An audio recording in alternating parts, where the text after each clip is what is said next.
Oke, baik. Acaranya bisa saya mulai lagi ya.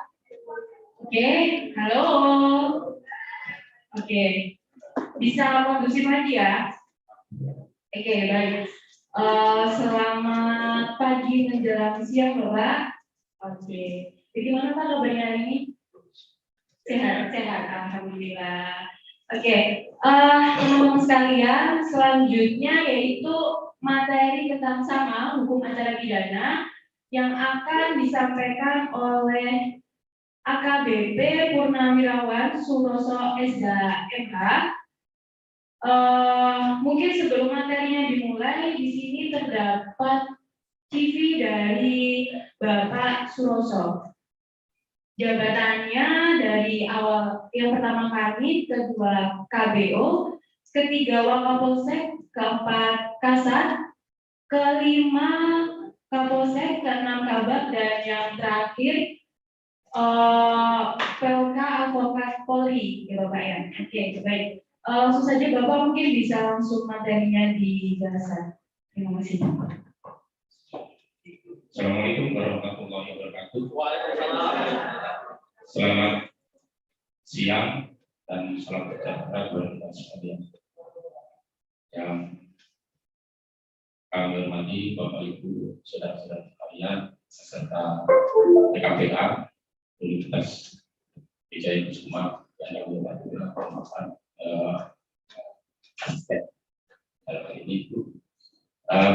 Pertama pada kita menjadikan bersyukur kehadiran Ilahi Rabbi karena izin dan ridhonya sehingga siang hari ini kita dapat bertemu bertatap muka dalam rangka kegiatan kita mengkaji bersama, mengingat kembali bukan mata pelajaran yang menurut saya dan semua adalah sarjana hukum, magister hukum, tentunya sudah banyak sama seperti apa yang kita dapatkan bersama. Hanya saja merupakan kebahagiaan dan kebanggaan bagi saya ketika UWK Universitas Wijaya Kusuma memanggil saya, memerintah saya untuk bergabung melaksanakan kegiatan PKPA ini.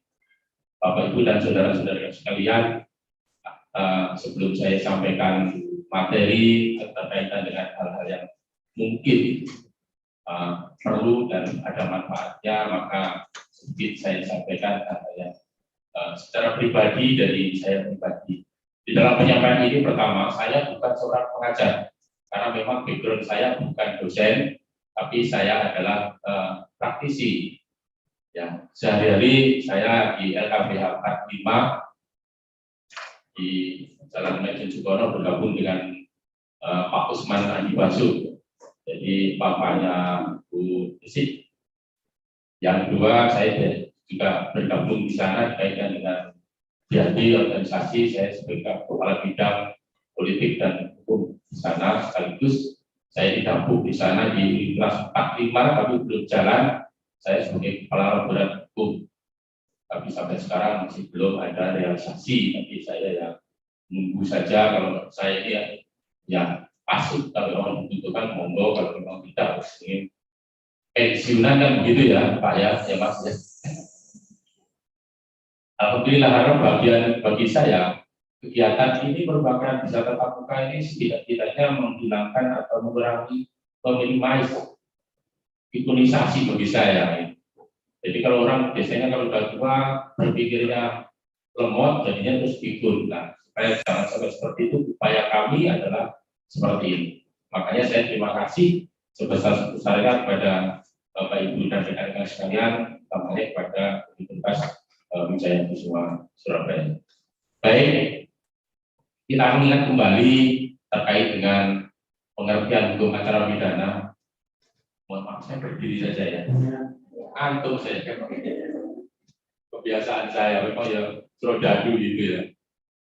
Hukum yang mengatur tata cara mempertahankan dan menyelenggarakan hukum pidana material sampai putusan yang berkekuatan hukum yang tetap. Artinya hukum formil kita ini, kalau mohon maaf, kalau di Islam kebetulan saya seorang Muslim, jadi HAP itu sama dengan hadis itu.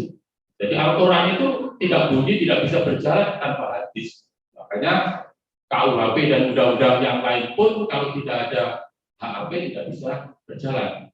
Karena ketika didera, katakan ada ancaman hukuman 5 tahun, dan caranya mengajukan seperti apa? Makanya melalui HP. Nah, kita hanya mengingat kembali ketika Bapak Ibu dan rekan-rekan sekalian masih kuliah di bangku atau di perkuliahan masing-masing. Ya, next.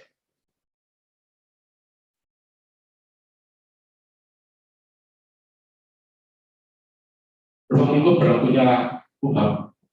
Kalau kita lihat, ini mohon maaf, saya memang tidak secara urut, tapi memang saya pencing, artinya dalam arti yang penting yang saya ambil di sini. Di pasal 2 KUHP disebutkan undang-undang ini berlaku untuk melaksanakan tata cara peradilan dalam lingkungan peradilan umum pada semua tingkatan. Jadi mulai dari tingkat pertama sampai dengan MA. Tentu.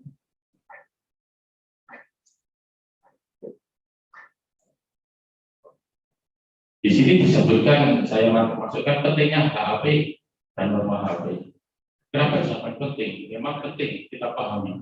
Ketika kita menjadi seorang lawyer, kalau kita tidak paham tentang bagaimana aturan yang ada di dalam undang-undang kita, di dalam KUHP kita, nanti akan tolak dan tolak. Tidak bisa kita melakukan kegiatan kita sebagaimana profesi kita sebagai seorang lawyer. Hukum acara pidana menegakkan hukum pidana material. Nah, ini salah satu yang saya sebutkan tadi. Ketika ada ancaman hukuman, maka melalui hal tersebut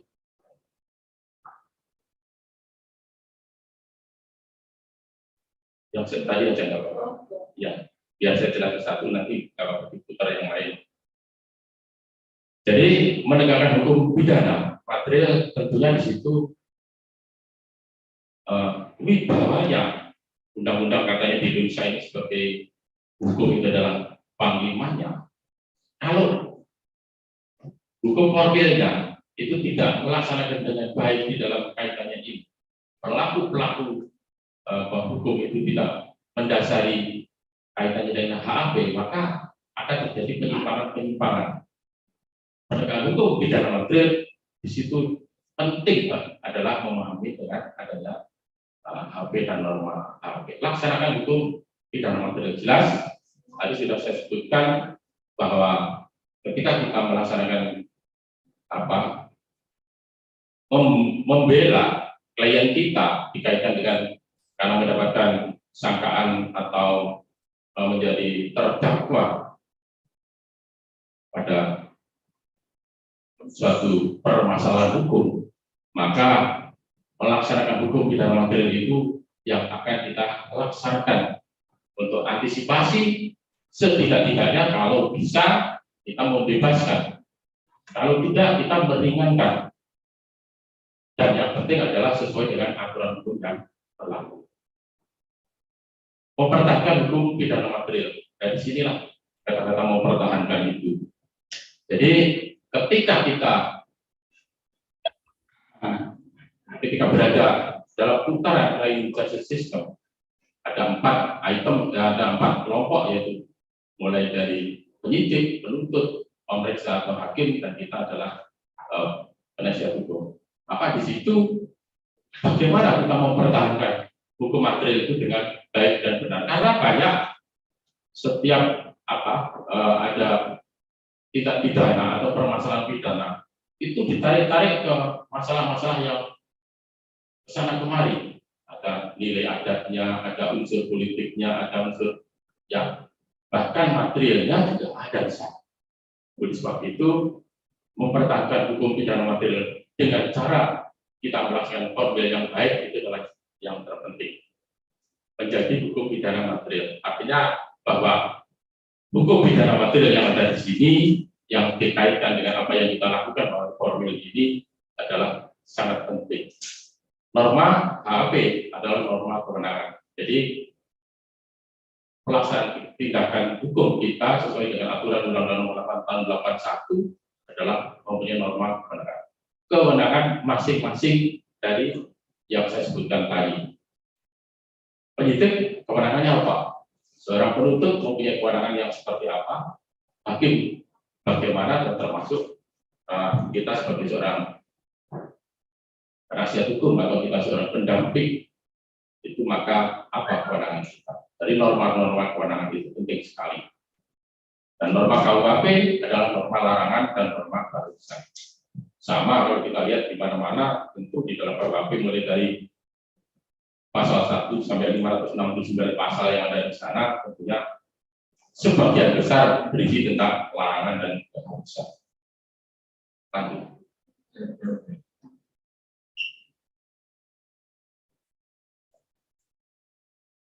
Asas-asas hukum acara pidana, asas peradilan cepat, sederhana, biaya ringan. Memang seperti itu dari apa yang amanat dari Undang-Undang Dasar 45 memang seperti itu, untuk mendapatkan rasa keadilan atau peradilan yang murah itu memang diupayakan. Namun demikian, kalau Bapak Ibu dan saudara-saudara tahu percaturan di dunia peradilan, masih banyak terjadi penyimpangan-penyimpangan yang dilakukan, mulai dari penyidik, penuntut, hakim, termasuk pengacara. Buktinya banyak pelaku-pelaku, justru ibarat 4 kelompok itu adalah sepertinya pagar-pagar tanaman. Buktinya seperti apa? Banyak polisi yang melakukan pelanggaran pidana, pemerasan, penipuan, bahkan pengancaman. Seperti itu terjadi. Apa memang betul? Kasus-kasus yang terjadi, yang pelakunya justru adalah seharusnya orang tidak salah, bikin salah. Makanya polisi di situ banyak berperan. Makanya ketika kita sampaikan, jadi apapun kita ini, jadilah yang terbaik supaya hidup kita ini, kalau bisa, Tuhan itu memberikan hidup kita ini panjang dan berkah. Tapi nyatanya banyak ya kasus besar lah yang menimpa institusi Polri, mulai yang terjadi kemarin itu, kasusnya Sambo itu sudah sebetulnya tidak pidana biasa. Itu adalah sebenarnya bukan waktu biasa. Jadi perencanaan pembunuhan sekarang memang pelakunya seorang jenderal, melibatkan anggotanya yang demikian banyak menggunakan kemenangan sekaligus kekuasaan. Nah, inilah menurunkan. Saya ngomong, kebetulan anak saya juga mewarisi profesi saya. Anak saya masih bujang, sekarang bukan promosi ya, tapi kalau ada yang kebetulan belum punya istri, kalau pendamping, siapa tahu di antara bapak ini kalau kita bisa pakai anak saya, alhamdulillah saya. Anak saya sekarang jadi Kapolsek di Kalimantan Timur, di 10, ya, Akpol angkatan 2015. Ya itu sama seperti yang saya sampaikan. Ya. Jadi kejahatan-kejahatan yang dilakukan oleh polisi itu demikian luar biasa. Makanya saya ngomong sama anak saya, untung nggak boleh polisi itu sama rakyat tidak dilukir gimana maksudnya Pak? Ya, sekarang kan satpamnya pakai polisi, betul ya? Membedakan polisi dan satpam, Bapak Ibu sekarang bingung loh. Saya rombongan polisi bingung juga kadang-kadang. Temannya di sini aja, bed lokasi. Kalau bed lokasinya Jawa Timur yang ada di kanan, itu satpam. Tapi kalau Jawa Timur di sebelah kiri, itu polisi, itu aja. Karena satpam pakai atribut termasuk pangkat juga. Bahkan saya lihat di internet itu ada nanti jenderal satpam itu. Kayak gitu nanti Pak apa itu yang punya Mas Bion itu jadi Kapolda. Bisa seperti itu. Lah ya itu. Nah, saya sampaikan, ya untung aja nih rakyat itu masih baik-baik sama polisi. Misal polisi dosanya super banyak, dilukir. Polisinya jadi satpam, satpamnya jadi polisi gitu. Ya karena itu, makanya institusi seperti itu. Satu orang melakukan tindakan perbuatan yang begitu drastis yang menjatuhkan, meluluhlantakkan polisi, maka semua institusi polisi sebenarnya tidak dipercaya. Bahkan di mana-mana dipercaya sabu kan gitu ya. Iya. Nggak tahu kalau Pak Budi di Rembang gitu nggak? Karena mohon maaf, saya kenal sekilas dengan beliaunya. Saya jadi Kapolsek di Kragan di Rembang itu saya 5 tahun setengah. Jadi saya hampir 6 tahun karena putar-putar mulai dari Ujung Pandang, di Jogja, di Semarang, di Rembang paling lama. Nah di Surabaya ini hampir seluruh saya putari semua. Ya memang begitulah kerjanya. Jadi seperti itu. Jaksa, ya tahu jaksa cantik, ya toh? Jadi seperti itu.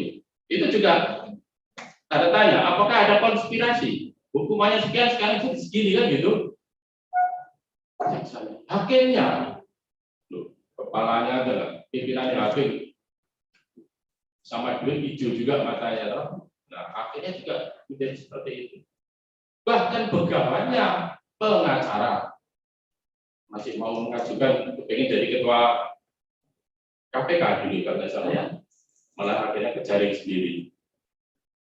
Ya, nah terakhir yang di Surabaya itu adalah salah satu pengacaranya adalah junior saya, ketemu saya di pengadilan pada saat itu. Dia bawa kasus perdata, saya sampaikan, ya, wah hebat tapi hati-hati loh kamu besok. Kebetulan dia adalah junior saya di Universitas, tapi juga junior saya di lingkup olahraga di karate. Anda tahunya malah satu begitu muda ketemu saya dirangkap sama KPK. Ya, kayak begitu ternyata semua berpotensi. Makanya tidak perlu mengatakan paling jelek ini. Menurut saya semua jelek, semua baik. Kalau hati kita baik, maka baiklah kita. Apa yang bicara di sini juga pernah melakukan atau mendapatkan uang haram? Saya sampaikan pernah saya. Tapi orang haram bangkit gitu ya. Jadi saya selama jadi polisi tidak pernah saya nilai uang itu menurut orang tidak pernah. Tapi kalau kan konspirasi ya, enaknya apa ya, sebenarnya apa, saya apa nggak ada.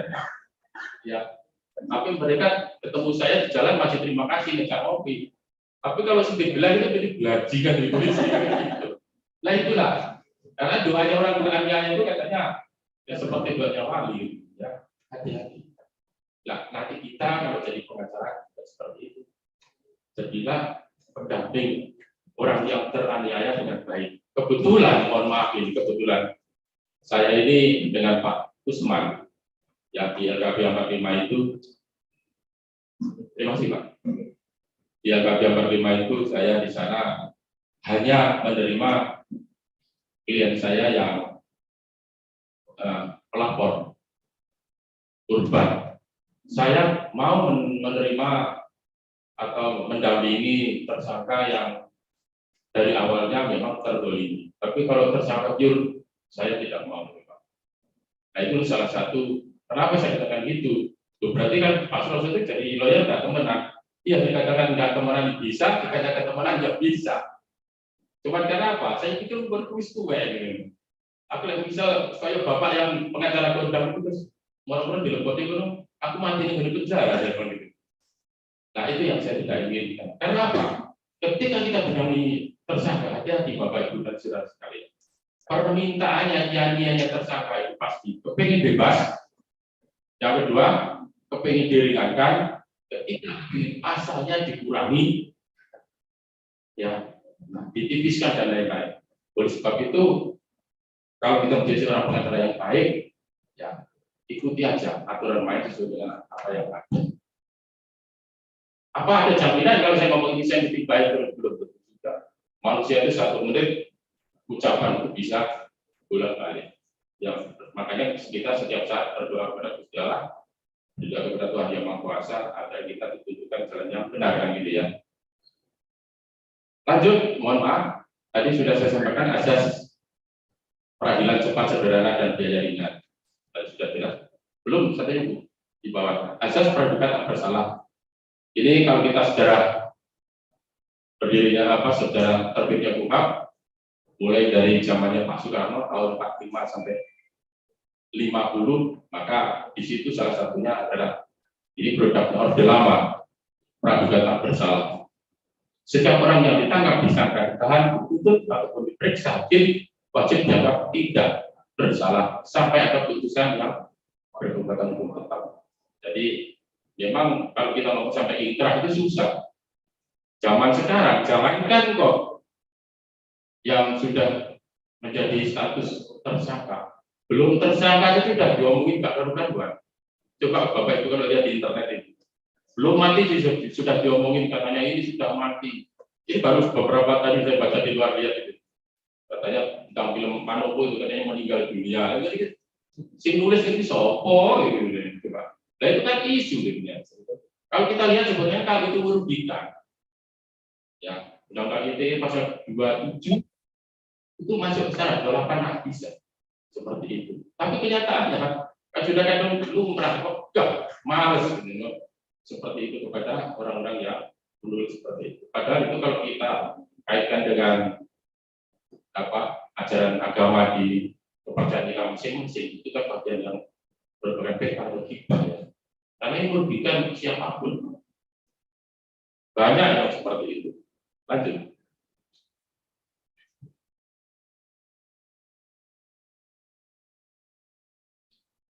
Ya, tujuan HB adalah mencari kebenaran material. Jadi disebutkan bahwa kebenaran material di dalam kita melaksanakan upaya hukum atau mencari keadilan di dalam peradilan, maka adalah kebenaran material ini yang harus kita cari. Tapi itu tidak segampang kita menyampaikan seperti itu, karena katanya menegakkan hukum itu ibarat menegakkan benang basah. Ya, Bapak Ibu sekalian tahu kalau katakan benang basah mau kita tegakkan seperti apa. Pihak yang terlibat dalam acara pidana yaitu mulai dari pengacara, polisi, jaksa, hakim, termasuk petugas LP. Yang kedua adalah tersangka, terdakwa, terpidana dan PH. Yang ketiga korban dan victim. Itu artinya victim itu dikaitkan dengan masalah lapor. Lanjut.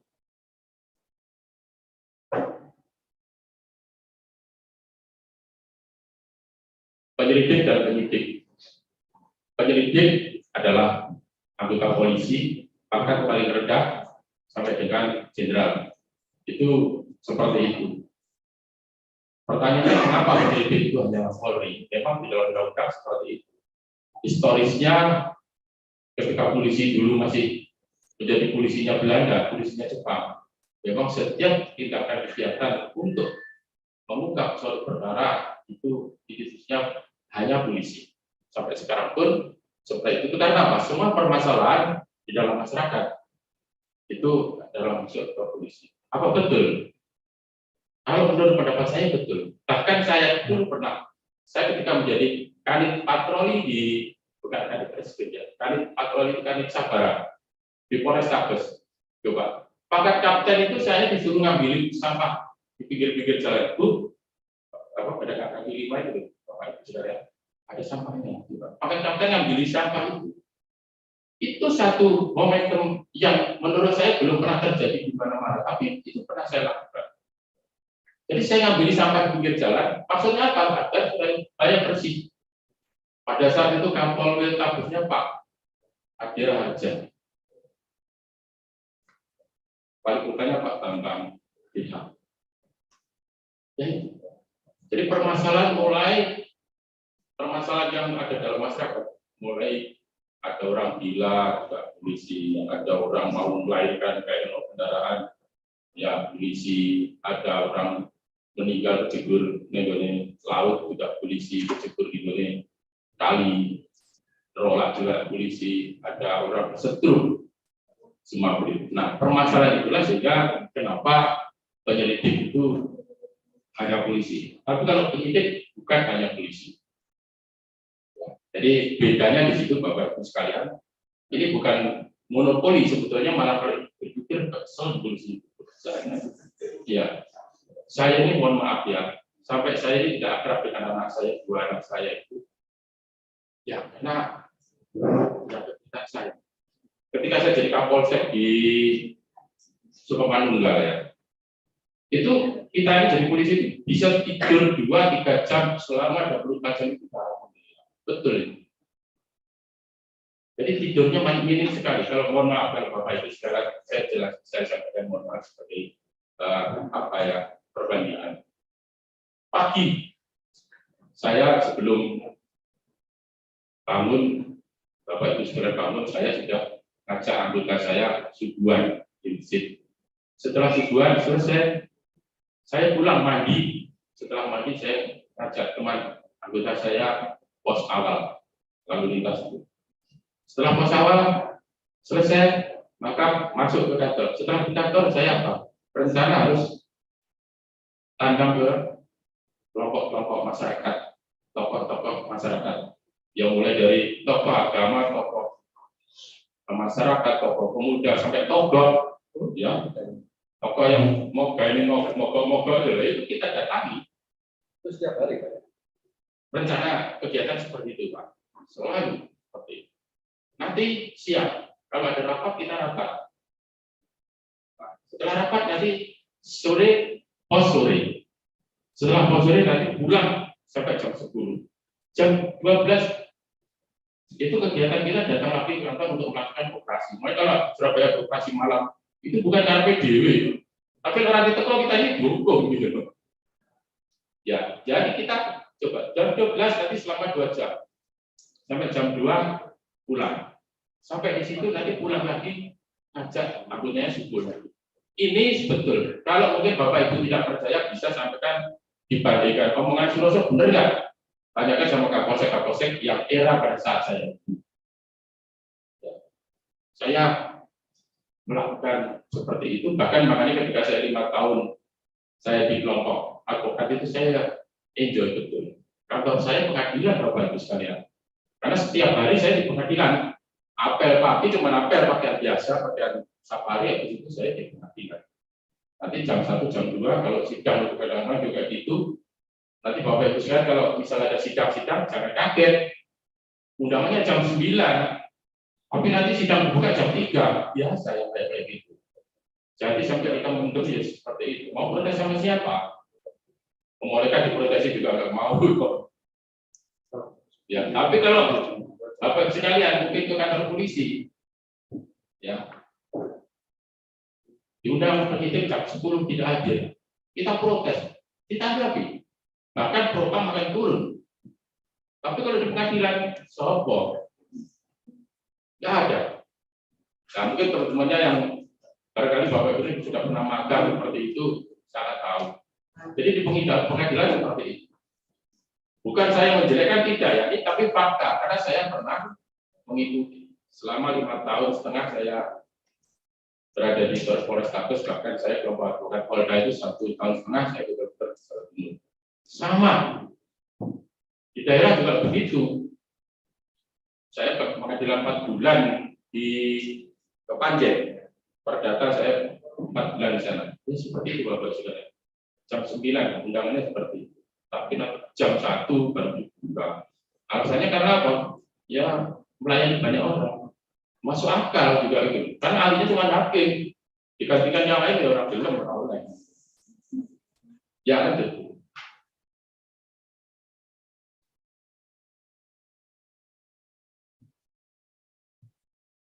Penyidik. Sudah apa-apa, naik dulu nggak apa-apa. Penting pokoknya harus Sumatera apa. Penyidik untuk Polri minimal. Jadi dikatakan penyidik itu adalah yang mempunyai kewenangan. Kalau penyidik membantu itu di bawahnya penyidik. Jadi pangkat Aida, kalau tentara itu Pelda. Itu pun bukan terus semua polisi yang Aida jadi penyidik, tidak. Reskrim pun kalau tidak ada skep, tidak punya skep dari Kapolda, tidak bisa. Ya, jadi walaupun pakatnya itu sudah masuk, tapi tidak mempunyai skep penyidik, surat keputusan penyidik yang disahkan oleh atasan penyidik, Kapolda dalam hal ini adalah Kapolda, maka tidak bisa untuk melakukan penyidikan. Jadi tidak semua polisi itu menjadi penyidik. Nah, PPNS kita pahami dari imigrasi, dari bea cukai, jagawana, dan polisi pamong praja. Masing-masing sesuai dengan job desk, termasuk lingkup tugasnya masing-masing saja. Jadi kalau imigrasi ya lingkupnya hanya imigrasi, tidak boleh melimpah yang kemana-mana. Lanjut.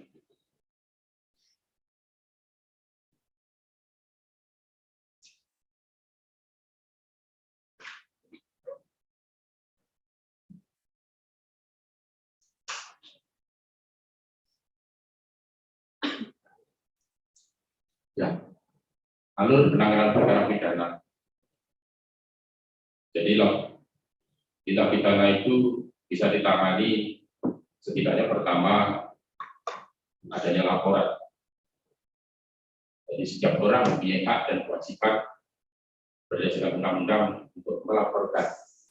Nah, laporan yang ujung-ujungnya setelah nanti memang dilidik dan disidik itu adalah merupakan tindak pidana, itu tidak bisa dicabut.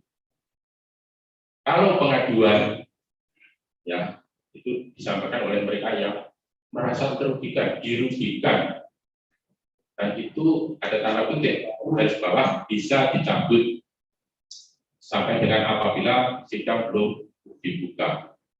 Contohnya kasus 284, ya 284 itu bisa dicabut sebelum sidang digelar. Tertangkap tangan. Nah, tertangkap tangan itu tentunya mayoritas adalah tindak pidana. Jadi kalau tertangkap tangan bukan polisi saja, tapi siapapun itu boleh melakukan tindakan itu. Bahkan di dalam tindakan tertangkap tangan itu, kalau itu adalah ketika dulu itu isunya banyak ya, kasus-kasus curanmor, tertangkap tangan, biasanya dibakar dulu setelah jadi abu baru dilaporkan. Ini sering terjadi seperti itu. Nah, kalau sudah seperti itu, coba satu sisi masyarakat itu betul karena adalah meminimais tindak pidana, tapi satu sisi adalah dia membunuh orang yang kaya-kaya begitu, yang susah. Bahkan ketika saya di Sukomanunggal pernah terjadi pencurian dekat pasar, itu pasar tol dulu ya, yang pasar mana itu? Pakis, pasar Asem. Itu pelakunya orang Kerembangan sih, anak muda. Dikebuki orang banyak, mati ya. Nah, orang banyaknya itu kan pasar. Setelah mati ditinggal pergi sebar. Gimana coba kalau seperti itu? Keluarganya ngomong sama polisi, Pak Polisi, saya kepingin menemukan siapa tersangkanya. Coba kalau Bapak jadi polisi kira-kira piye? Susah kan kayak gitu. Nah itulah, itu akhirnya jadi cut number. Yang mau tidak mau kita harus hentikan. Mau nggak mau harus hanya menjadi laporan polisi saja. Nah, langkah polisi apa? Ya saya pada saat itu kejadian, saya bersama-sama dengan Kanit dan anggota datang ke rumah duka, kita ikut berduka cita dan memberikan santunan duka semampu kita. Ya, tidak lebih. Dan ketika permintaan dari keluarga korban begini-begini menyampaikan seperti itu, ya kita siap. Tapi faktanya kalau di lapangan seperti itu susah. Nah, itu strict justice. Kelemahannya di mana? Kenapa terjadi seperti itu? Itu salah satunya sebetulnya juga, kalau boleh saya katakan, lemahnya tindakan yang dilakukan oleh polisi. Kalau polisinya memang pada saat itu melakukan pengamanan dengan baik, tidak akan terjadi seperti itu. Nah, kalau ada polisi yang tidak terima, ya mau berdiskusi dengan saya. Ya, saya pada saat itu saya disalahkan, ya saya siap memang salah. Apapun memang semua permasalahan, makanya saya katakan tadi semua permasalahan pada polisi. Jadi demikian Bapak Ibu sekalian. Kalau ada seperti itu susah. Kalau jenengan nanti misal dilapori keluarganya tersangka sing dibakar masa rame-rame seperti itu, jenengan jadi lawyer, sama bunga-bunga ke polisi yang diikat kayak telinganya diketupi. Berarti ayo bersama-sama kita cari siapa. Itu susahnya. Tapi kalau pelakunya itu dalam artian apa, lokus deliktinya di tempat yang ya banyak, tapi katakan di kampus. Nah, kalau di kampus kan tertentu masa pelakunya bisa dianalisa, bahkan ada CCTV-nya. Tapi kalau di tempat-tempat yang seperti itu di pasar-pasar tradisional susah. Ya, nah, seperti itulah. Jadi laporan terus dilakukan penyelidikan. Penyelidikan itu sekarang ada dua, Bapak Ibu sekalian.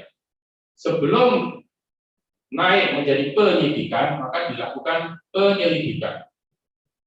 Setelah penyidikan, maka juga dilakukan penyelidikan.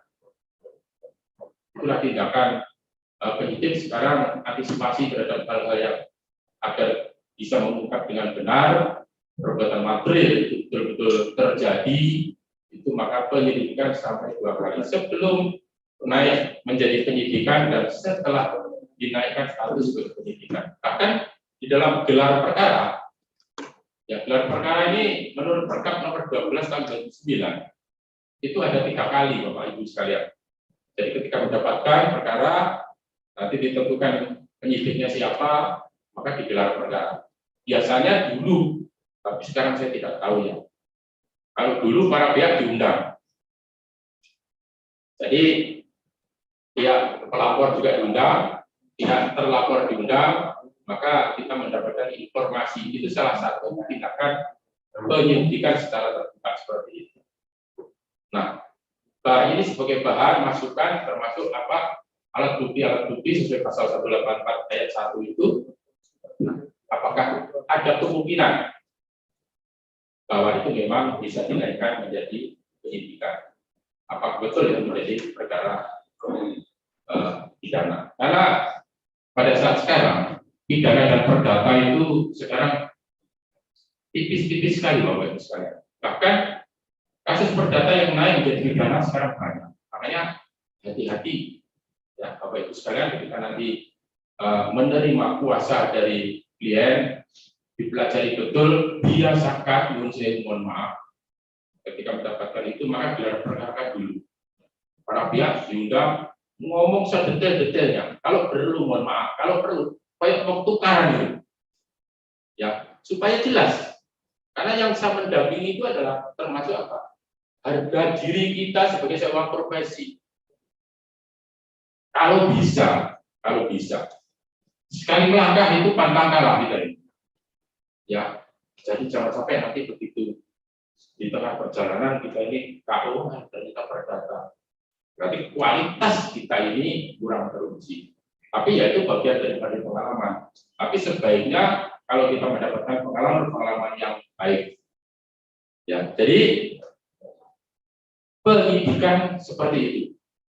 Jadi ada 3 gelar perkara. Menaikkan perkara menjadi penyidikan. Terus setelah penyidikan, gelar perkara lagi menaikkan status terlapor itu menjadi tersangka. Nah, akhir atau ujung, maka sebelum diserahkan ke JPU, maka digelar perkara. Apakah sudah unsur-unsur si adi demen babinya 7K? Nanti makanya Bapak Ibu sekalian, kalau nanti misal mau memfotokopi berkas yang saya bawa ini boleh. Ini nanti saya akan bacakan. Silakan kalau yang berkenan monggo fotokopi kepada panitia. Tapi kalau tidak juga tidak apa-apa. Ya, lanjut penuntutan.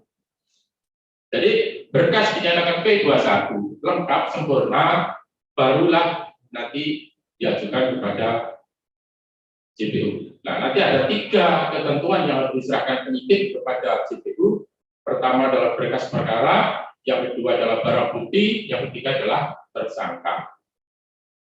Makanya Bapak Ibu sekalian mendampingi tersangka, tolong dicek betul ketika perkara dilimpahkan, koordinasi dengan penyidik betul. Bahkan sering terjadi ketika saya dulu jadi Kapolsek dan saya juga banyak kepada dengan teman-teman di pengadilan di pengacaraan, itu nanti ya kita ngomong, aku kepingin jaksanya ini boleh, ya ngomong sama penyidik, aku sudah ngomong sama jaksanya dengan jaksa ini. Nah, karena mohon maaf, jaksa sama dengan polisi, sama dengan teman-teman sekolah itu, Pak ya. Ada yang ngantukan, ada yang lucu, ada yang budi, ya, ada yang terus sini-sini terus mulai. Ya kalau mulai pinternya ini, kan gitu ya. Dan sama, mau polisi mau jaksa seperti itu. Makanya dulu ada anekdot itu kalau makanya polisi tentara itu kenapa?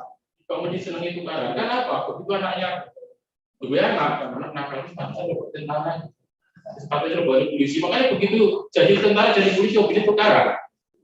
Kenapa seperti itu? Bapakku yang tentara, jadi ya semua dari itu. Saya ini anak kolong dari polisi.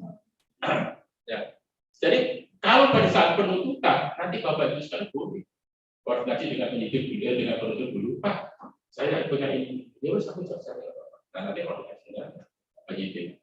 Boleh, itu sah, dan itu bukan bagian daripada konspirasi hukum, bukan ya, tapi untuk memuluskan profesi kita. Nah, kalau di ujung-ujungnya sama dengan duit, aku tak ngerti ya. Itu sendiri-sendiri masing-masing, nafsi ya. Nah, pemeriksaan sidang di hakim, ya nanti akan disampaikan ya tentang fakta-fakta hukum yang ada mulai dari penyidikan. Pada saat membuat surat dakwaan, lanjut upaya hukum yang kita lakukan. Nah, upaya hukum nanti kita sesuai dengan apa yang menjadi kewenangan kita. Eksekusi artinya ketika inkrah, maka yang kita dampingi kalau eksekusinya masuk penjara itu penjara, kalau eksekusinya nanti mati, ya. Tapi kalau sekarang katanya yang baru ini ada model yang baru ya Pak ya. 10 tahun ya Bu ya. Dikasih 10 tahun. Nah ya. Itu pun kalau dia berkelakuan baik, maka tidak dia. Iya. Saya mohon maaf, secara pribadi, saya ini orang hukum tapi aliran saya legisme ya. Saya aliran saya legisme. Lah itu yang enggak saya gitu. Jadi kalau yang seperti itu menurut saya itu abu-abu kan ya. Pasti tapi tidak pasti. Nah, saya keluarga korban, eksekusi surat-surat ternyata besok mana, wah, saya kira bodoh nanti stasiun barang-barang Pak Syukur ya gitu. Dan ternyata apa? Setelah 10 tahun yang mendapatkan apa pengalian dalam tindak pidananya apa hukumannya. Tidak seperti itu boleh kena 20 tahun kena remisi jadi 10 tahun, 10 tahun jadi kalau gitu kanan kiri macamnya oke jadi 3 tahun. Jadi akhirnya 3 tahun kemudian ketemu dari bagus juga pecel bareng-bareng loh. Dan nyatanya seperti itu. Nah itu apa bisa terjadi? Kemungkinan besar terjadi. Karena apa? Undang-undang yang dibuat adalah orang-orang yang mempunyai nilai-nilai politik tinggi, toh. Ya, makanya saya katakan, apakah kualitas hukum kita nanti akan semakin baik? Ya kita akan bersama. Itu ya Bu ya. Ya, saya pun juga belum pernah baca Pak, secara detail, tapi saya hanya sementingnya ketika ngomong-ngomong seperti itu. Makanya pertanyaannya, apakah nanti bisa hukum DKP sesuai dengan aturan? Ganti namanya Pak? Iya. Kalau lapangan Bung Tomo agak luas, tapi lapangan Tambasari. Lapangan Tambasari itu kalau tidak yang main Arema melawan Persibaya, mumet das itu. Saya jadi kapok Surabaya Timur 3,5 tahun. Jadi kalau yang main itu Arema sama Persibaya, kepala saya tak putar kemana-mana sudah. Sampai saya ini mohon maaf ini, emang saya betul duit-duitku dewe, kelompok-kelompok sing ada di Indonesia itu tahu duit. Kawai romblo, naik-naik lagi, guru mati jadi masalah. Terus saya nih gue yang ini Pak. Terus saya ngomong dengan Ahmad yang apa kalau itu ke musola. Nah, terus kasih apa? Tuh kono Asmaul Husna. Jadi Asmaul Husna aku kasih ke bubar ini. Akhirnya yang itu alhamdulillah. Kejadian ketika saya kapok terakhir di Timur itu Arema 35.000 Bapak Ibu sekalian coba. Kalau orang pinter-pinter ngakal dulu sih itu jebol hancur. Kira-kira habis digatung dulu. Orang banyak yang dengar lapangan Malang itu lebih dari itu barangkali. Ya itulah makanya kan sesuatu yang kejadian-kejadian itu perlu kita melakukan upaya. Nah, makanya bagus kami dengan jadi pengacara, upaya yang menurut kemampuan akal sehat kita ini bukan pelanggaran. Kenapa tidak? Ya, lanjut.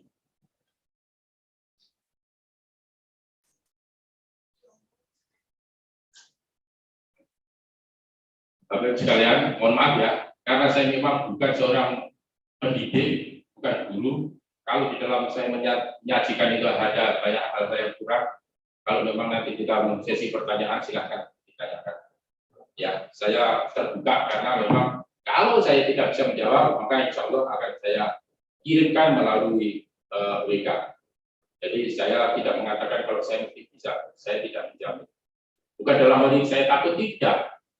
Ya, oh anak saya itu bisa dulu seperti boten, karena memang kemampuan orang beda-beda, ya, kemampuan orang beda-beda. Dan kebetulan saya bukan seorang pendidik, sehingga tidak tiap hari saya ingin seperti itu.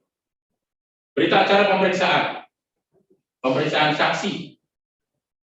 Jadi di dalam penyelidikan pemeriksaan saksi itu akan diperiksa di dalam, kalau saksi korban biasanya pertama adalah saksi korban yang akan diperiksa oleh penyidik.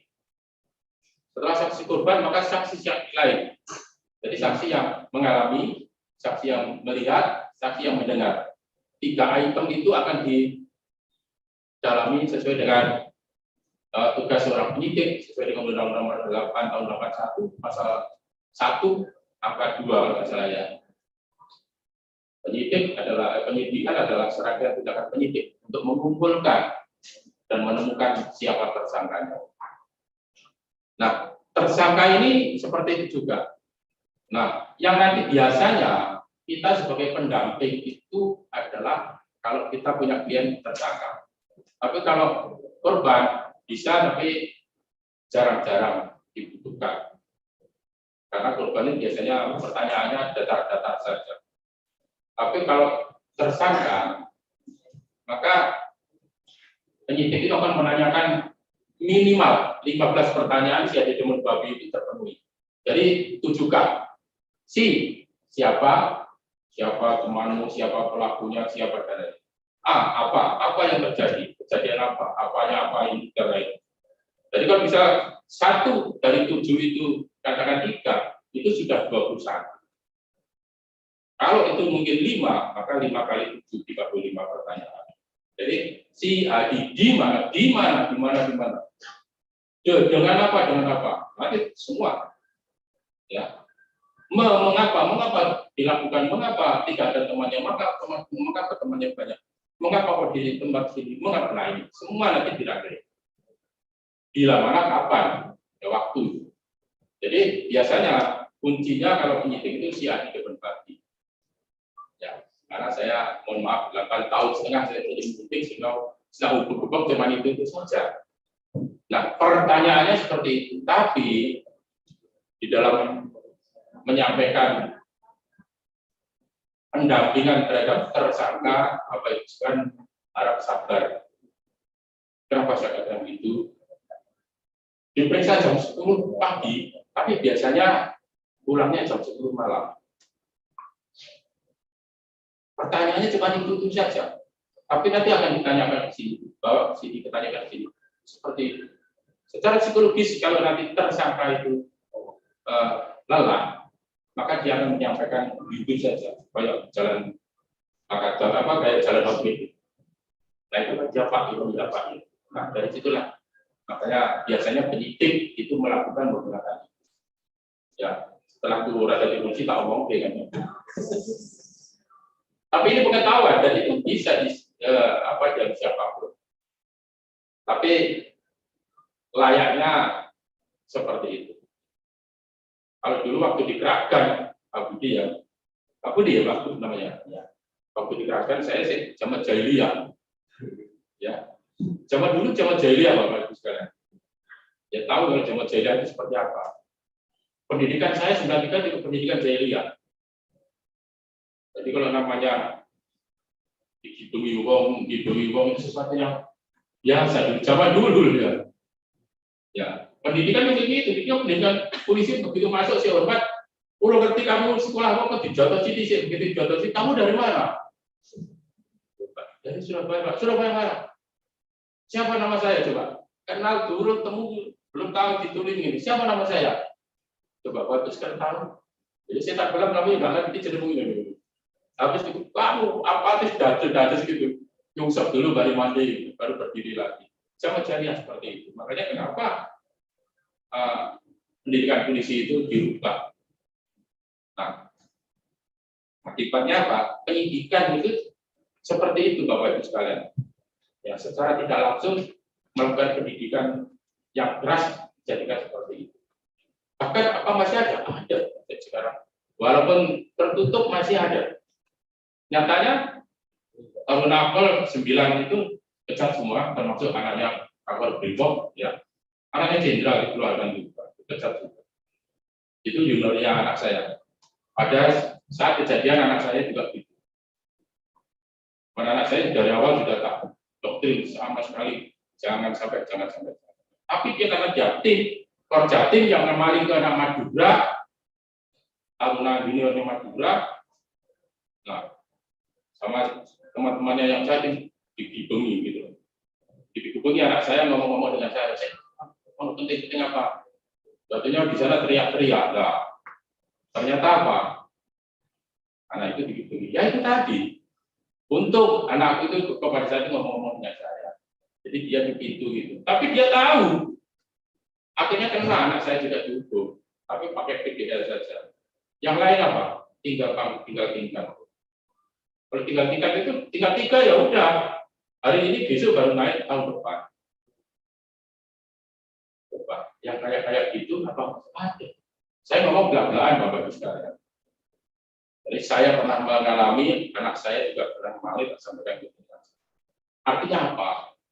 Tindakan-tindakan seperti itu masih ada saja. Kalau mengenalkan susah, makanya ketika nanti mendapatkan klien itu yang berpotensi untuk itu betul-betul didampingi dengan benar, didampingi dengan baik. Ya, ini saya menyampaikan. Ahli, jadi ahli sesuai dengan kapasitasnya.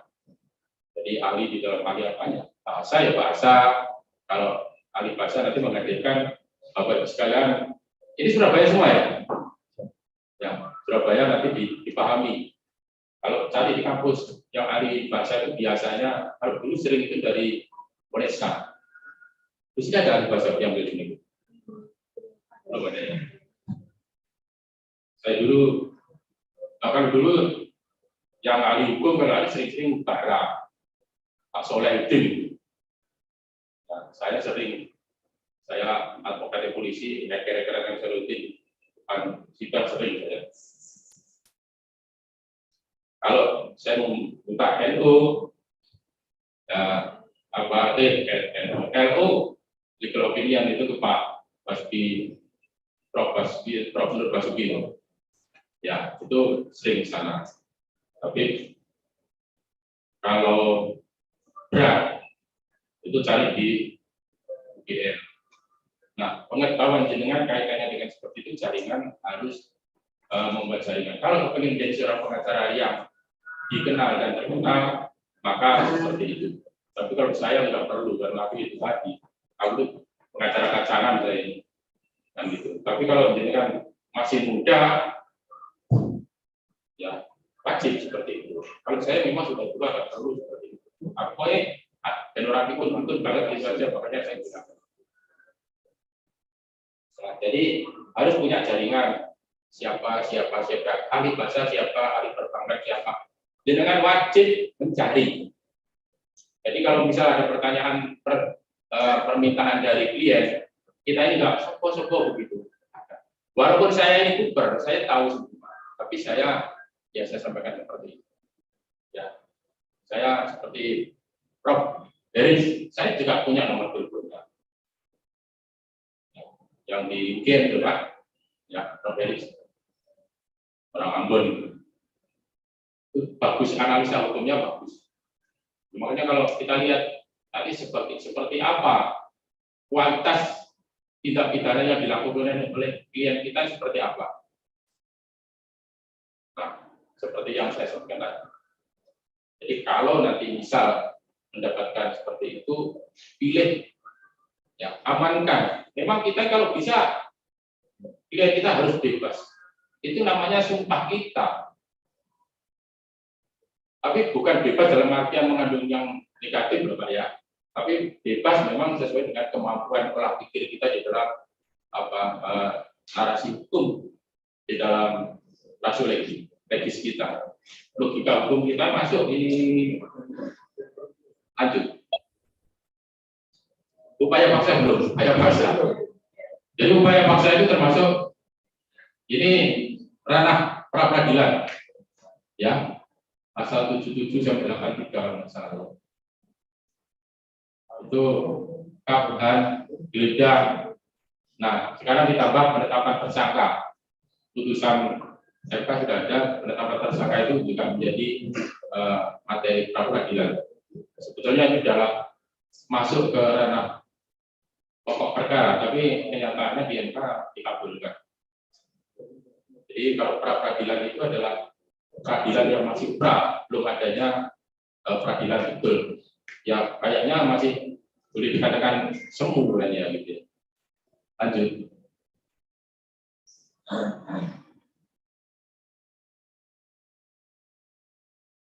Mohon maaf, bosan ya saya sampaikan. Enggak ya. Kalau nanti bisa bosan saya disampaikan. Karena apa? Supaya kita take game-nya kita ini enak. Ya, karena saya siap menerima saran dari manapun. Penahanan. Mohon maaf, masih ada ibu ya. Coba ya.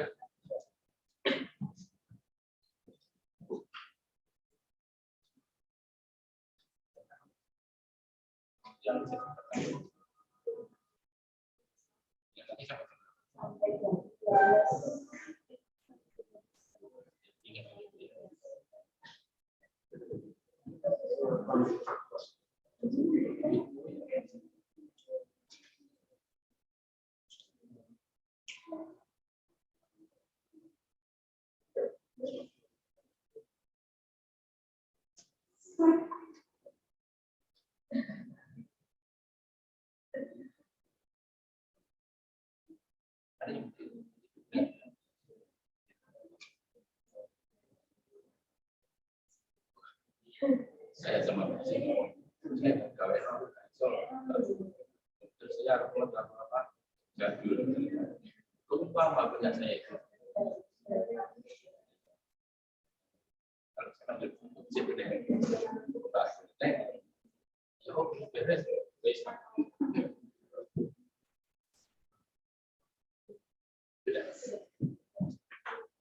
Baik, Bapak Ibu saya lanjutkan ya. Penahanan. Jadi penyidikan tindak pidana atau perkara apabila cukup bukti, setidaknya menurut pasal 184 ayat 1 itu ada minimal 2 alat bukti terpenuhi, maka bisa dipanggil status sebagai tersangka. Nah, penahanan ini sebetulnya adalah unsur subjektif, baik di penyidikan, penuntutan maupun di pemeriksaan hakim.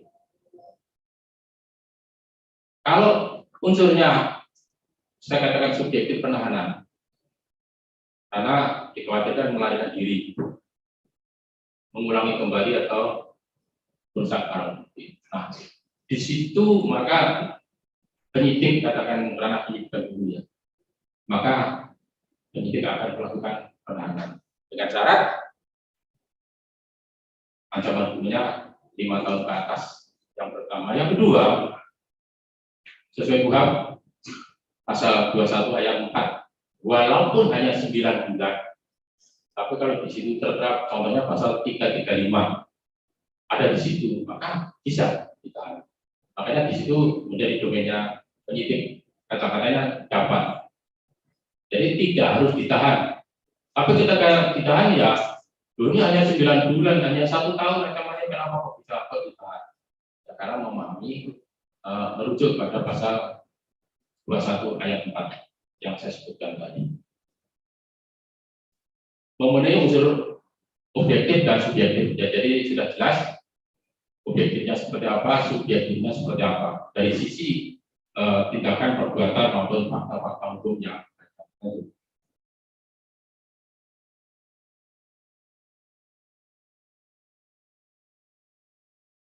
Nah, penahanan itu ada 3 yang di negara kita adalah di rutan, rumah tahanan. Jadi rutan itu mulai dari rumah tahanan polisi, baik Polsek, Polres, Polda, Mabes, terus di Korbrimob, termasuk yang ada di Kodam Jaya. Jadi untuk korupsi tempatnya tentara itu juga dilakukan penahanan kaitannya dengan perkara pidana. Penghitungannya nanti akan diperhitungkan nilai atau jumlah dari lamanya penahanan. Kalau nanti memang terbukti dan diponis, maka akan dikurangkan sejumlah banyaknya tahanan itu. Tapi beda dengan tahanan rumah dan kota. Kalau rumah penghitungannya sepertiga, ya sepertiga dari jumlah atau kuantitas ditahan tadi, jumlahnya tahanan, banyaknya ditahan. Kalau kata 60 ya sepertiga kali 60 hitungnya, maka tidak 60 hari, tapi 60 hari dikalikan sepertiga. Kalau kota 1/5, ya tahanan kota itu penghitungannya hanya 1/5.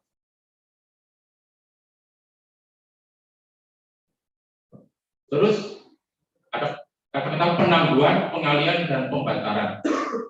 Kalau penangguhan itu biasanya ya kita sebagai kuasa hukum karena memang alasan profesi pekerjaan, maka kita bisa mengajukan penangguhan penahanan. Artinya klien kita, tahanan kita,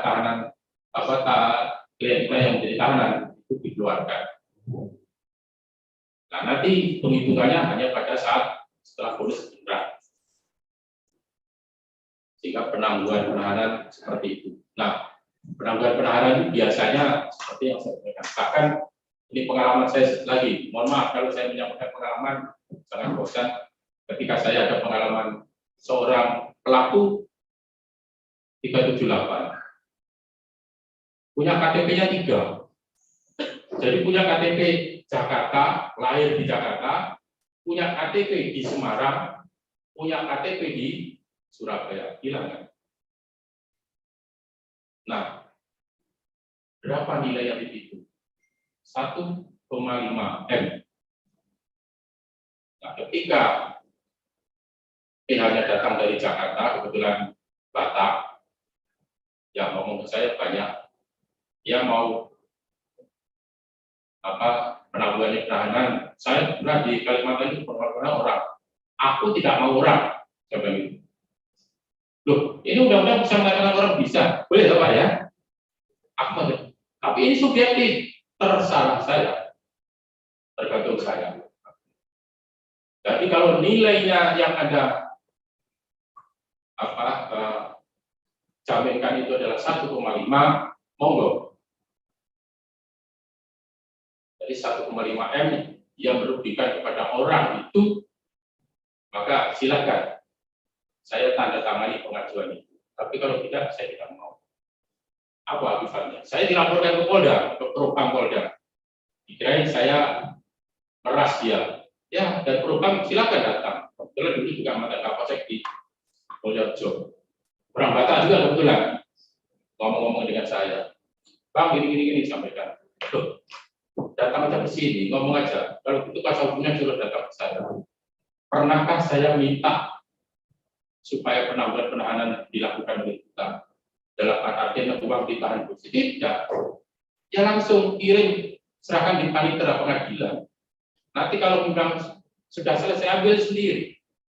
Dan situ di mana letak polisi ingin meres tersangka itu? Saya jelaskan. permasalahannya seperti ini. Ketika dia mau mengatakan penangguhan orang, saya tidak mau. Nanti kalau dia kabur, coba orang yang tidak salah, nanti apa ya itu tak jeblok.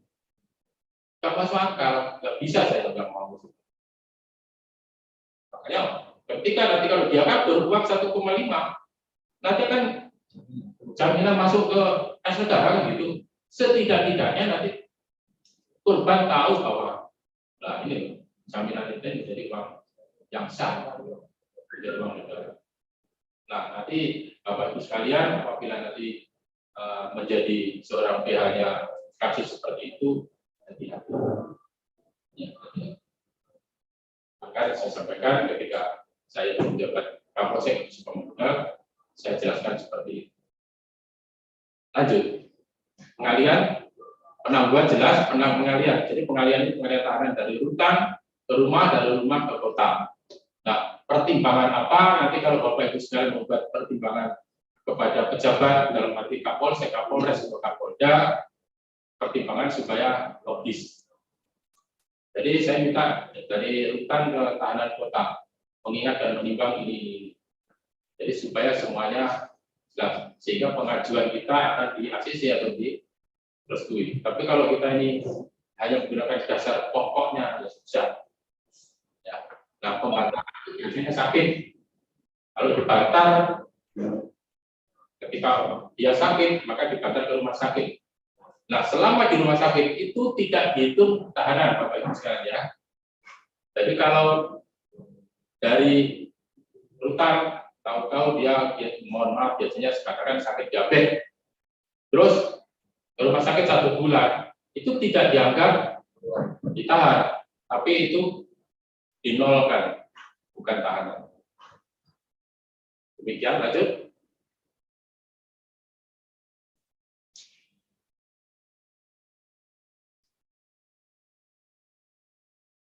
Nah, kita mengarah kepada acara pemeriksaan biasa isi bukan sidang. Jadi pembukaan sidang. Sidang nanti akan dipimpin oleh majelis ketua majelis hakim. Nanti akan disampaikan, biasanya kalau majelis 3 kita disampaikan sidang perkara ini buka blok. Terus pembacaan surat dakwaan oleh jaksa. Jaksa akan membacakan surat dakwaan. Nah, surat dakwaan itu setidaknya 3 hari, ya paling tidak 3 hari sebelum sidang itu sudah harus diterima hakim sehingga dipelajari oleh majelis. Karena majelis itu dia menjadi majelisnya pasal kasus yang ditangani itu dia mendapatkan perintah dari ketua PN. Jadi 3 hari setidaknya sebelum sidang dibuka itu majelis sudah membaca, sehingga pembacaan surat dakwaan itu menjadi paham hakim itu. Nah, kenapa? Nanti ketika terdakwa itu mengajukan eksepsi, ya mengajukan eksepsi di luar pokok perkara, nanti jaksa akan melakukan tanggapan atas eksepsi itu. Nah, di dalam putusan sela tersebut, maka hakim ketika dia mendapatkan surat dakwaan lebih awal, dia akan tahu dan bisa memberikan putusan yang benar.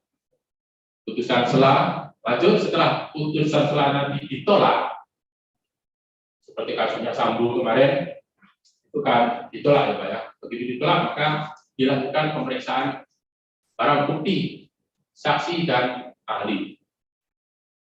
Nah, terhadap barang bukti, saksi dan ahli itu tergantung majelis. Tapi yang jelas mau saksi dulu, barang bukti boleh di belakangnya, tapi tidak pernah terjadi pemeriksaan ahli di depan. Ya, pemeriksaan biasanya saksi dulu atau barang bukti dulu. Lanjut setelah itu keterangan ahli. Ahli itu saksi atau keterangan ahli, Pak? Apa itu? Ahli. Enggak, saksi ahli atau keterangan ahli? Keterangan ahli. Jadi kalau ada yang modal saksi ahli, itu sebetulnya tidak benar, tapi yang di lapangan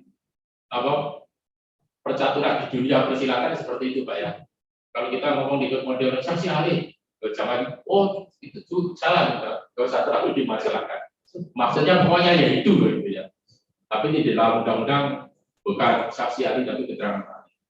Terus setelah pemeriksaan yang ketiga item tersebut, saksi barang bukti dan ahli, maka baru pemeriksaan terhadap terdakwa. Setelah pemeriksaan terdakwa, lanjut pembacaan tuntutan oleh JPU.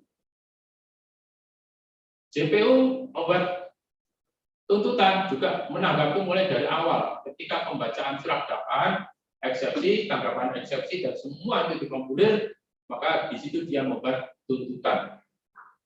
Karena di situ terhadap pasal berapa sangkaannya atau dakwaannya, termasuk nanti lamanya berapa tahun, berapa bulan, atau termasuk hukuman mati. Ya, jadi pembacaan tuntutan itu berikut dengan permintaan. Lanjut pledoi. Nah, pledoi kalau Bapak Ibu mendampingi, maka Bapak Ibu sekarang yang akan membuat pledoi. Setelah pledoi, maka replik. Setelah replik, duplik, baru putusan. Demikian acara pemeriksaan biasa yang sudah biasa kita dengar, kita pahami. Lanjut, Bu.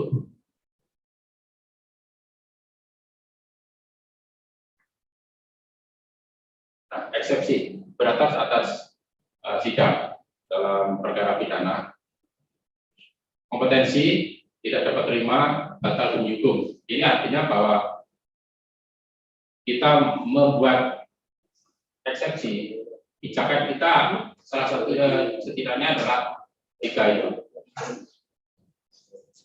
Dari kompetensi dalam hal perdana tindakan kita menyampaikan eksepsi kita bahwa ini tidak terkait dengan kompetensi tindak pidana yang dilakukan oleh klien kita.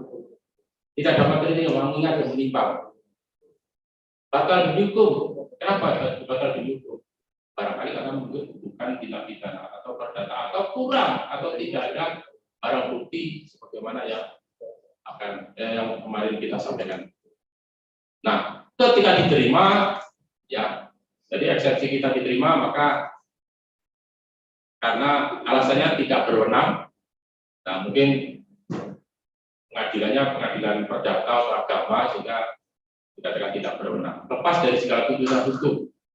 Berarti apa yang sudah dakwaan jaksa itu semua lepas, tidak ada kaitannya. Nah, batal demi hukum, nah, karena memang alasan-alasan sesuai dengan Al-Penyidikan 109 ayat 2 tadi.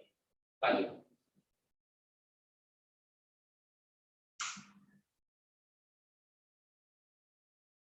Nah, prosedur pengajuan eksepsi diajukan pada sidang pertama. Jadi setelah pembacaan surat dakwaan, kita membuat, makanya ketika ada dakwaan, Bapak Ibu sekalian, kalau tidak sempat membaca, mohon maaf, bisa direkam. Ya, jadi supaya lengkap, karena kita kadang-kadang baca yang hakim itu kalau membaca kadang-kadang kayak digodil. Oh, itu beremang nih. Tiba laron kok membacakan kadang-kadang gitu. Dan itu sering terjadi. Oleh sebab itu, buat izin sama hakim majelis supaya di tempat ini sehingga jelas. Karena yang kita bela ini perkara betul, orang-orang betul, nasib orang betul. Ya, jadi pada saat mengajukan eksepsi itu supaya kita paham betul dakwaan jaksa seperti apa. Nah, setelah eksepsi, maka JPU mengajukan tanggapan atas eksepsi tersebut. Nah, setelah kedua item tersebut diterima hakim, maka hakim akan membuat putusan atas eksepsi. Putusan selah, ya kalau kemarin Bapak Ibu sekalian mengikuti yang secara terbuka, kasusnya Sambo itu jelas seperti itu. Makanya kalau saya katakan mau membuat eksepsi kayak apa ya nggak bisa. Tak mungkin. Lanjut.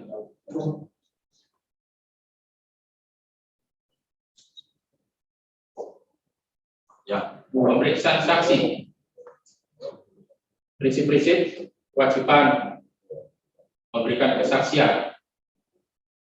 Ketika saksi itu disumpah, maka hati-hati Bapak Ibu sekalian ya.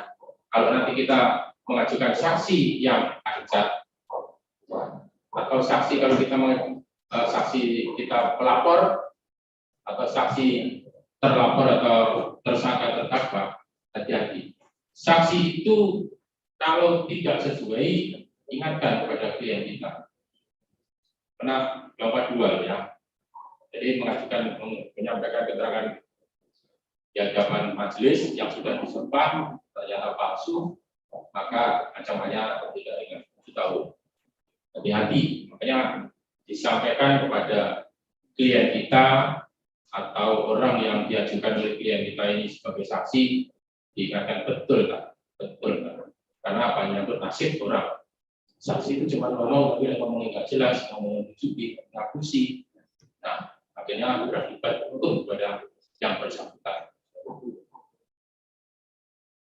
Wajib dengan saksi tambahan. Artinya di sini kalau kita mendampingi klien kita sebagai terdakwa, maka kita kalau hakim ya tidak membolehkan, maka itu di situ kata-katanya wajib. Wajib, hakim wajib mendengarkan saksi yang cacat, ya saksi tambahan yang meringankan. Jadi kita kalau mereka hakim menolak, maka kita boleh melakukan tindakan. Kalau tetap seperti itu, maka kita bisa melimpah di ranah hukum sebagaimana di dalam aturan hukum yang berlaku di negara kita. Tentang bonus testis, satu saksi bukan saksi ya. Artinya di sini jangan sampai kita mengajukan saksi yang satu. Atau jaksa kalau ada saksinya cuma satu, serang, karena tidak bisa satu saksi. Nah, tentang saksi mahkota.